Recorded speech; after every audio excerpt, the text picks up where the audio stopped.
Let me tell you a little story about 38-year-old Joseph Hayon, who's the former leader of the Brooklyn Tea Party. He once ran for office on a pledge to protect children. That's relevant to the rest of the story, as you can imagine.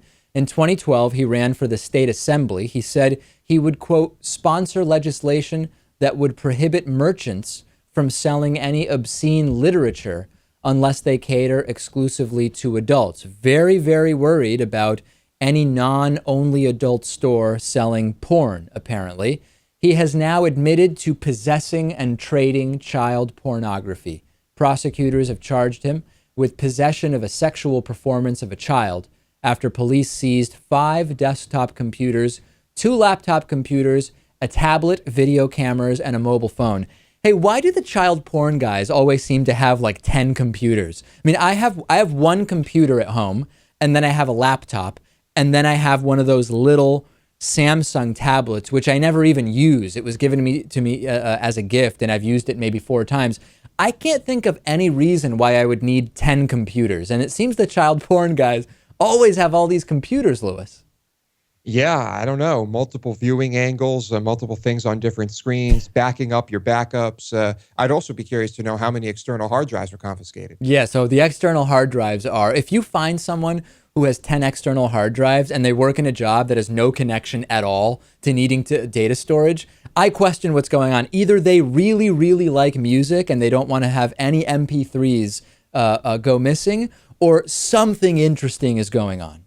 Yeah, I think that's probably a fair assessment. Of course, they could be huge pirates and have every TV show and movie ever as well. Hayon reportedly admitted to viewing 20 images of child porn on his home computer involving children ranging from as young as 2 years old all the way up to 12. He was also ordered to comply with an order of protection, barring him from having any contact with his 3 sons and 15-month-old daughter. The Brooklyn Tea Party has come out and said he has not been an active member of the Brooklyn Tea Party for almost a year, distancing themselves.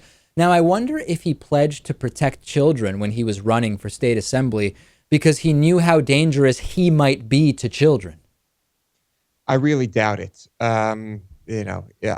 But who knows? Some people, like we've talked about, some people have this compulsion and never act on it. Others, who knows what they're capable of. I'm surprised he didn't use hey, I had all the child porn because I do research on it. Like, remember, I ran for state assembly based on protecting children, and this is all just part of my research.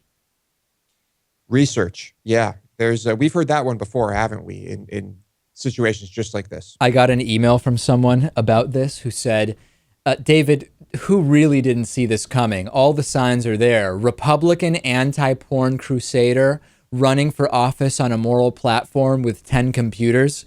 Who didn't see this coming? Yeah. You know what? I just remembered. Remember the Who guitarist, Townsend? Was it Pete Townsend? Yeah. He was busted for this type of thing, and he also said that he was doing research. Really? I was not familiar with that story. Yeah, that happened a while ago. I don't know. People seem to forget about that one. Let's find the possible silver lining here. He is barred from seeing his children now. We don't know whether he is one of those who would only look at child porn and would never take those proclivities to action. We don't know that right now. So the possible silver lining is if he may have been kind of predisposed to do that but hadn't yet, maybe it's been stopped. Maybe the chance of him abusing his own children has been prevented. I think, yes. I don't think this would increase the likelihood of that happening. I think it can probably only help. What do you think the punishment should be? And Lewis has sometimes gotten yelled at on our show for being too strict with what the punishment should be for some crimes, and sometimes has been yelled at for being too lax with what he feels the punishment should be for some crime. If it's Judge Louis B. Motamedi deciding on this, ruling on this, what do you think, based on what this man has done? We don't know that he has ever actually molested any kids. Right. All we know is he had a whole bunch of child porn on his computer. He's been caught with it. What should be his punishment, legally speaking? I really can't answer that because I'm torn on this one. I don't know what it should be. Had he actually raped or molested a kid, I would say life in prison. But for this, I really don't know. I can't say because, he did not seem to directly, at least, harm a child. We don't know whether he took any of these pictures or images or not. Yeah, so it is hard to say. I guess there are some questions there. Send me your thoughts. If this man has never touched a kid, all that has happened is he was found with child porn that he admitted to be his. What should the penalty be? Probation, short jail sentence, long jail sentence, small fine, large fine, can't ever go on the internet again? Let me know.